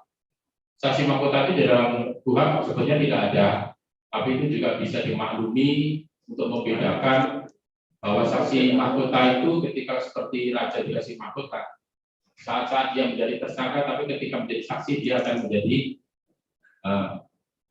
mahkotanya dilepas. Nah, dia jadi saksi biasa. Jadi biasanya saksi mahkota itu kalau bisa seperti kemarin pembunuhan sambungan senyala rame-rame, maka seorang terdakwa bisa menjadi saksi. Kasus yang saya dalami ketika saya di Rembang juga seperti itu, saksi mahkota kita gunakan. Bahkan saya kira-kira dengan senior saya, kalau ini nanti ancamannya hukuman mati nggak bisa, karena dia itu hanya membunuh itu ketika dia mencurikan itu pencurian dengan pemberatan, tapi berakibat pembunuhan. Ketika dia mencuri, nah ketahuan ibunya itu bangun, begitu bangun teriak-teriak. Dia teriak-teriak karena dia memang ahli kungfu ya, dipukul sekali langsung mati, langsung. Waktu itu mungkin nggak tahu ya, langsung pukul mati, karena tuli juga Pak. Saya masih baru di sana, saya pindah dari Semarang. Pak. Akhirnya betul, kena 16 tahun. Saya sampaikan, itu ancamannya paling banter 12 juta. Nggak mungkin mati. Betul. Karena dia membunuh itu bukan bagian daripada tujuan, tapi adalah untuk menyelamatkan. Itu saksi mahkota. Tentang keterangan palsu, sudah saya aturkan di depan. Jadi jangan sampai ketika kita ini membawa saksi kita ini menjadi memberikan keterangan hakim yang sudah disumpah palsu, ternyata palsu. Nanti kasihan saksi kita, malah akan terjerat perkara selain yang ditangani. Lanjut.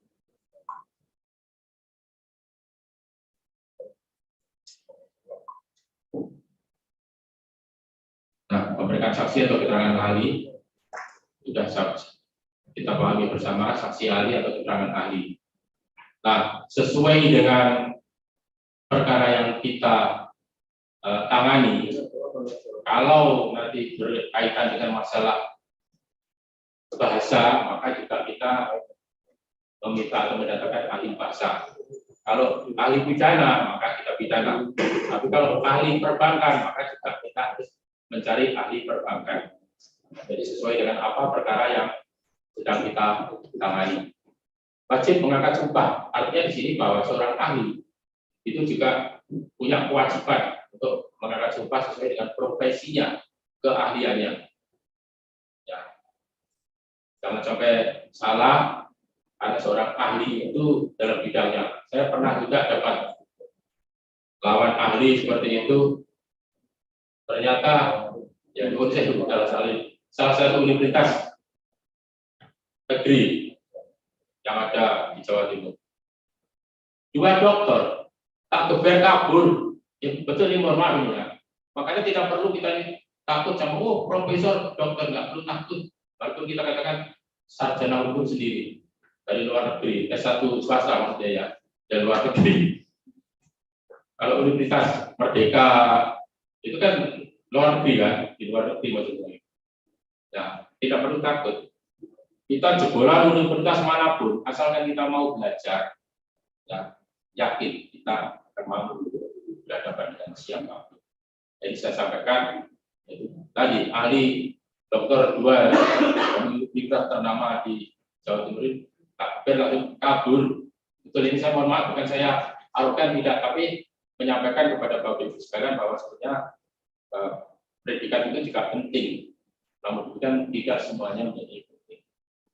Ya, karena kenapa saya katakan, saya juga pernah, kebetulan saya juga sekolah di Untap itu, tahun berapa ya? 2000, saya masih dinas di Surabaya Timur. Saya kebetulan angkatan 18 S3 itu, tapi ya karena situasi, karena keadaan. Karena kalau S3 itu bayarnya mahal, Pak. Itu ya. Ketika saya dulu S2 murah, tapi begitu kena sana saya 143. Aku cuma bayar selawe. Susah, mau cari duit dari mana saya? Nah, sementara juga anak saya satu akpol, satunya di sekolah kedinasan juga. Bingung kami. Ya, tak berpanjang lah. Aku sih tetap aja. Berada di dokter juga nggak apa-apa. Padahal saya juga sudah finalisasi, sudah NKPD. Nah, tinggal terbuka selesai. Tapi kenyataannya seperti itu. Ya, bahkan guru saya dulu kalau yang paling lucu, yang dari utara ini, Prof. Cu itu, jadi kayak pendekar itu. Jadi kalau ngomong sakar PDW, dan disangka kamu, itu antik gitu. Dan profesor kayak pendekar, profesor. Jadi kalau Bapak itu sekali lagi dari profesor silakan kayak pendekar. Jadi ngomong sakar PDW. Jadi kalau disangka ini Prof ini, oh nggak bisa kamu, oh kamu baru belum dokter aja belum kamu udah, nah, ya sakar pula gitu.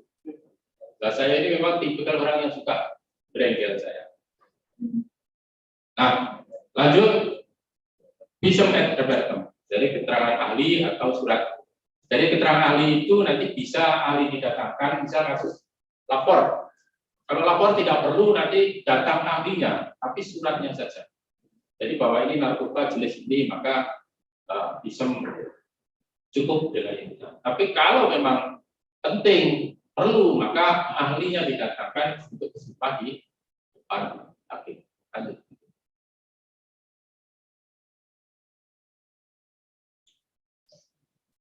Pemeriksaan terdakwa. Prinsip-prinsipnya adalah terdakwa mempunyai hak untuk tidak menjawab.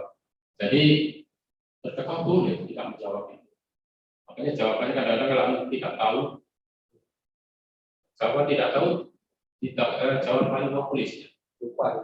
Iya, lupa tidak tahu kan begitu ya. Nanti makin hakim kesel nggak pede, muatal dulu. Kamu kok mesti cuma tidak tahu, lupa tidak tahu doang. Gimana? Karena di situ memang dilindungi oleh undang-undang. Menggunakan bahasa yang dapat dimengerti ya. Di sini bahwa hakim apabila memeriksa terdakwa, maka prinsipnya hakim harus bisa memahami kalimatnya hakim itu dipahami oleh terdakwa. Nah, yang repotnya terdakwanya terus Irian, karena di Irian di sana ya, Papua sana, itu setiap suku kan punya bahasa sendiri ya Pak ya. Karena di sana ada berapa puluh atau ratus bahasa. Terus pemerintahan di Surabaya, ya wes, bubar lah hakim piye gitu. Gak bisa juga susah juga kan, harus mendatangkan ahli. Semua itu adalah kewajiban negara. Nah, pertanyaan tidak menjerat, dilarang melakukan pertanyaan-pertanyaan yang seperti yang saya sampaikan. Pertanyaan menjerat itu hanya dilakukan oleh intelijen, ya, Intelstra. Saya dulu pernah pendidikan Intel seperti itu. Dan pertanyaan itu, kalau Intel itu gitu. Makanya Intel itu kan seperti itu. Situasi Intel ini seperti itu. Jadi Intel itu akan enjoy kalau negara itu hangat. Jadi kalau negara dingin, Intel itu bingung juga. Tapi negara panas, itu rasa tiap hari di mana-mana, umat juga kepalanya. Tapi kalau hangat-hangat, ya, dinamika masyarakat itu landai-landai dan berjalan dengan baik. Ada untuk rasa seminggu mungkin sekali, sebulan sekali itu hangat. Artinya seperti tubuh kita ini dinamis. Tapi kalau dingin mati klesek, tidak ada. Ekonomi mati seperti zaman pada saat virus COVID kemarin ya Pak ya. Jadi semua sampai belum tikar, yaitu sifat sang yang seperti itu. Nah, bahkan ada titik-titik isu politik yang tidak sedap bahwa pemerintah seperti ini, rezim seperti ini. Nah, kita memang bukan ahlinya. Saya juga kalau ngomong-ngomong seperti itu, saya tidak pernah mau. Aku tidak tahu karena ketika kita ngomong kita harus ada fakta hukum dan dasar hukumnya. Karena kalau tidak ngomong seperti itu, kita ngomong seperti itu tidak ada buktinya, sama dengan fitnah. Nah, padahal undang-undang ITE seperti itu. Ya, undang-undang ITE itu sangat-sangat rawan menurut saya. Ini undang-undang yang dibuat rezim sekarang, rezim yang buat itu pada saat rezimnya siapapun. Itu condong, katakan kita ngedumel saja bisa dipidanakan. Makanya hati-hati. Nah itu coupling seperti itu, bahkan polisinya represif sekali. Orang ini langsung, ya orang ini langsung. Ya belakang betul ini. Makanya kalau sudah seperti itu demokrasi akan belum tingkat. Nah, seperti itulah. Makanya kalau kita ngomong politik, kita wajib tahu politik, tapi kita jangan sampai lepas dari hal-hal yang kaitannya dengan bahasa santun di dalam berpolitik. Tuntutan pidana disusun berdasarkan fakta-fakta persidangan. Artinya hakim, jaksa. Jadi jaksa ketika menuntut pidana sebelum ada putusan, maka berdasarkan mulai dari awal sampai dengan adanya saksi, barang bukti, ahli dan lain-lain, itu dijadikan satu sebagai bagian itu diramu, jadi menjadi tuntutan pidana.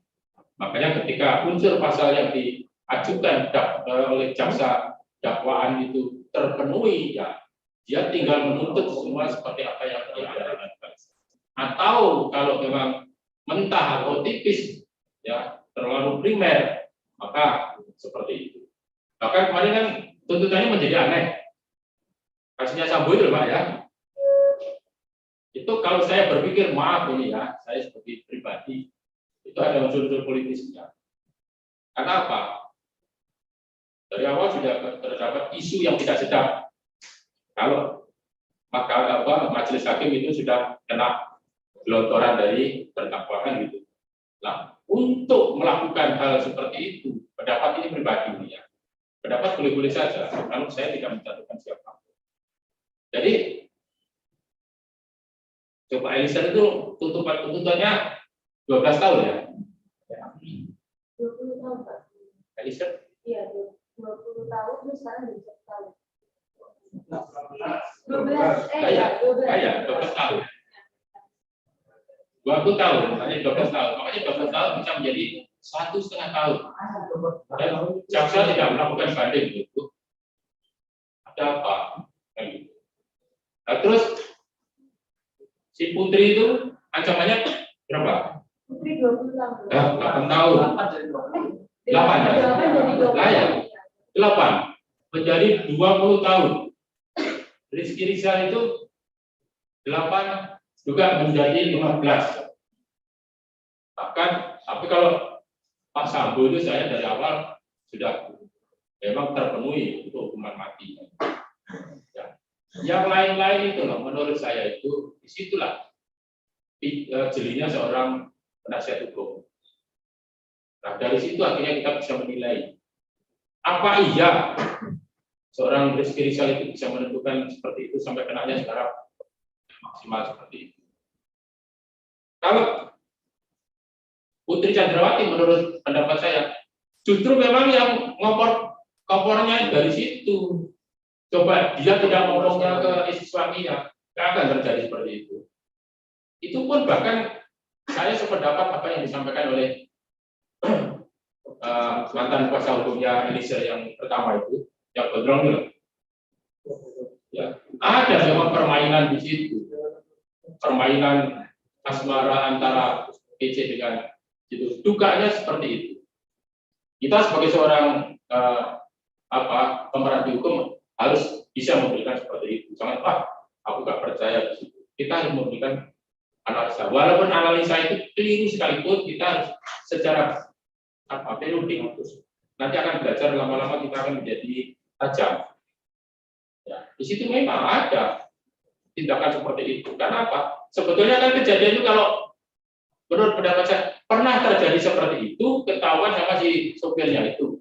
Sopirnya tidak terima karena ya sakit hati, cemburu banget. Kalau kamu nggak anu, tak lapornya di sini. Nah, akhirnya justru itu lapor ke sana. Tidak tahu akibat hukumnya. Nah, karena jenderal sekarang kalau Nato Sabdo, tahu wayang Nato Sabdo ya.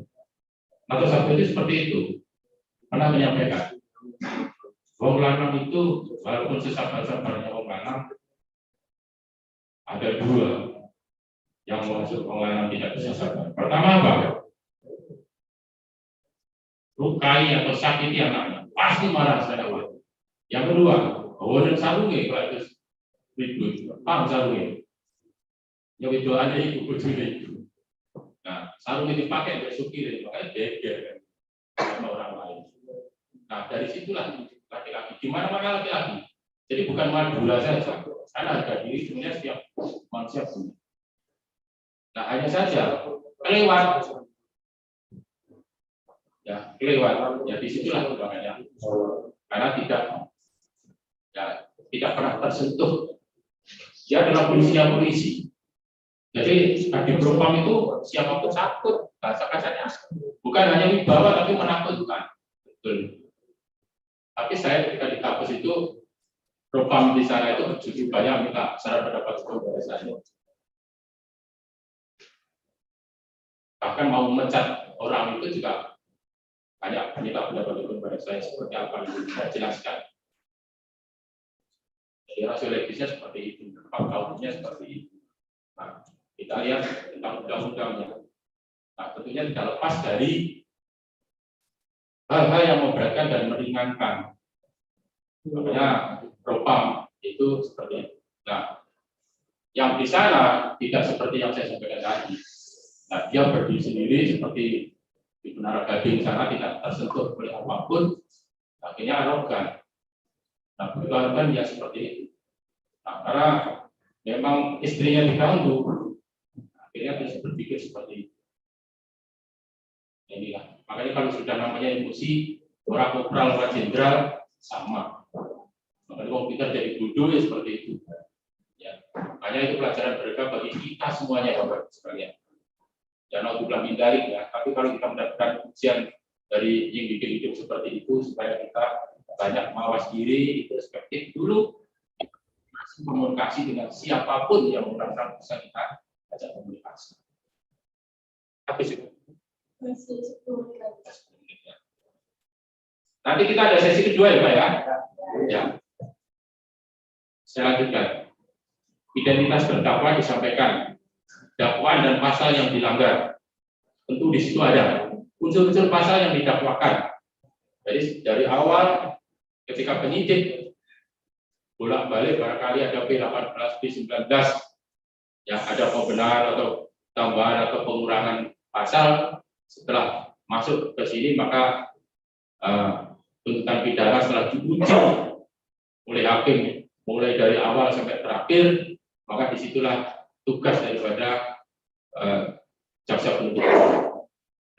Keterangan para saksi dan ahli itu sebagai bagian tak terpisahkan termasuk barang bukti ditunjuk.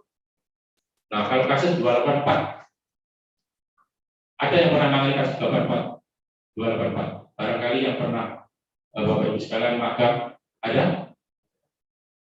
Pernah menangani kasus 284?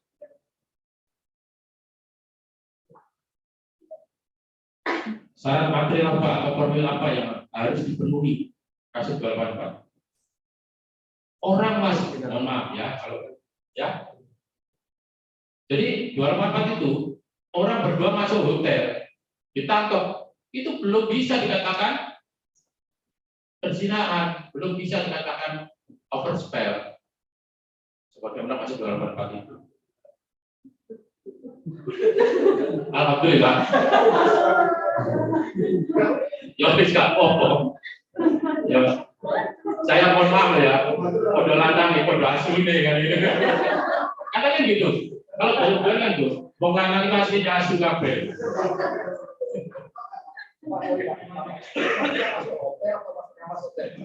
Masuk kamar hotel. Jadi walaupun masuk kamar hotel, dikunci, dipoto, itu belum bisa dikatakan 284.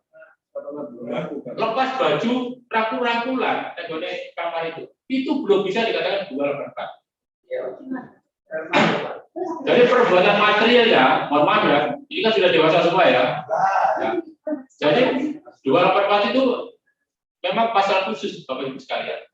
Jadi kalau jenengan nanti sebagai katakan pelapor, ya pelapor, kuasa hukumnya pelapor, tolong betul. Ketika 284 itu, maka nyuwun sewu, yang namanya perzinahan itu harus bertemunya alat kelamin laki-laki dan perempuan. Dan yang kedua wis mlebu. Dase wis mlebu. Dan kalau sudah mlebu maka itu harus keluar. Santre ya. Kalau sudah keluar, maka di situ baru itu sempurna dikatakan zina. Syarat formilnya bahwa yang bersangkutan salah satunya sudah terikat sebagai suami atau istri. Tapi bukan suami istri sini loh Pak ya. Kemarin ada yang ke saya menyampaikan, kalau sini gimana? Sini itu tidak bisa dikatakan itu kan apa? Ini hukum negara. Nah sini itu bukan kawin negara, tapi kawin agama. Sah secara agama. Makanya dikatakan yang membedakan antara orang kawin dengan orang tidak kawin seperti apa? Sebetulnya cuman kalau orang kawin itu cuma melegalisasi untuk melakukan itu, suruh-surungan itu. Ya toh? Iya kan? Jadi untuk melegalisasi sah. Kalau untuk anak itu sah yang anak sah yang menurut negara dibenarkan. Makanya ketika 284 Bapak Ibu sekalian ya, harus mendapatkan itu. Biasanya mohon maaf kalau di kamar hotel itu ada tisunya. Nah, itu nanti akan celana dalam, itu sperma, terus rambut-rambut itu, ya. Biasanya kan ada brodol rambutnya. Oh iya, aku penyidik tapi jadi ngomong apa aja. Saya pernah nangani seperti itu. Jadi harus itu. Ketika itu tadi, jadi brodol ada rambut kok itu omongan itu beda. Saya mau itu biasanya diurus. Tapi saya mau lanang runter-runter. Lalu itu nanti dibawa ke lapor. Setelah dibawa ke lapor baru nanti itu. Nah itulah bagian yang terpisahkan apa yang saya sampaikan. Nah khusus ya 284 kalau tidak seperti itu, perzinanya sudah terjadi setahun yang lalu. Dilaporkan sekarang alat-alat atau barang buktinya atau petunjuknya sudah hilang. Susah. Mlebu hotel ono. Ini tulisan KTP mlebu hotel. Ada tapi tidak bisa. Ya, walaupun dua alat bukti terpenuhi menurut penyidik masuk ke JPU. Menurut dakwaan jaksa masuk karena itu, tapi hakim tidak mau. Ya, hakim pasti akan menanyakan mana barang bukti yang biasanya itu. Nah, kalau tidak ada itu, nggak usah bermimpi terlalu banyak. Kecuali ada hakim yang mau titipannya, menerima titipan banyak, mau aku tak siap. Nah, ini kan saya ngomong hakim putih ini yang kita sampaikan. Makanya ketika kita mendapatkan klien seperti itu, supaya dipahami dengan, nah, termasuk judi sabung ayam. Sabung ayam itu tidak bisa, ya, cuma hanya begitu coba ditangkap terus polisi langsung bisa seperti itu, hakim akan ngedok kalau bersalah, nggak bisa. Karena sabung ayam itu harus ada agri, ya Pak ya, terus ada sisi umpan. Apa itu? Kepala ikan ayam itu, nah, airnya terus biasanya batok atau oplongnya itu, ya, itu ada. Nah, kalau tidak ada itu nggak bisa. Makanya ada kekasan kekhususan setiap pasal atau perkara yang sedang ditangani. Oleh sebab itu, semakin banyak jam terbang kita, maka semakin luas pengetahuan kita. Oleh sebab itu, Bapak Ibu sekalian tidak perlu khawatir. Pertama, dompet gabung sama senior-senior, lama-lama nanti tidak akan berdiri sederajat dengan teman Paris nanti. Saya doakan ya, amin. Nah, aku sebenarnya usah. Terus keterangan ahli, barang bukti petunjuk, keterangan terdakwa, hal-hal yang memberatkan terdakwa. Nah, yang memberatkan atau yang meringankan terdakwa itu ketika diperiksa dia itu berbelit-belit enggak, membantu apa tidak, ya, terus terang apa enggak sesuai dengan penyidikan atau berkas perkara apa tidak, sesuai dengan pada saat surat dakwaan apa tidak. Nah, nanti hakim akan menilai. Setidaknya ada 10 item hakim itu memberikan putusan. Ya, 10 item. Mulai dari yang bersangkutan, ini namanya ini, kerjanya di mana, sehari-hari di mana, wajib tahu. Jadi hakim itu wajib tahu. Rumahnya katakan di Kalianak sebelah mana ini. Dia harus mendapatkan informasi dari sana. Sebetulnya dia orang baik, suka. Nah, kalau dia Robin Hood, ya mungkin ada ketinggalan. Ternyata dia adalah orang yang suka menolong orang yang lemah. Nah, kasusnya pencurian, berarti patut diduga bahwa dia sebetulnya makan itu bukan untuk dirinya sendiri, nyolong bukan untuk dirinya sendiri, tapi untuk orang lain. Dari situlah, makanya dikatakan seorang hakim yang punya naluri atau murni, punya hati nurani, maka hakim yang harus lengkap. Sejelaskan saat ini, tidak perlu saya urai ya, tadi ada 10 item pertimbangan hakim sehingga dan diketahui hakim itu bahkan berat atau tidak. Kalau hakim yang medeni, alhamdulillah, mohon maaf, almarhum Pak, itu hakim korupsi itu yang dari Madura itu. Masih ingat? Kawasan dulu. Apa itu? Abdul Halim. Ya, itu kan orang Madura itu. Pokoknya kena itu loh, bintang filmnya masih 10 tahun, dari 20 tahun kan gitu. Jadi kalau mengajukan banding atau kasasi maju ke sana, kena artijo bubar. Nah, dari situ, apakah itu benar? Ya nanti dulu.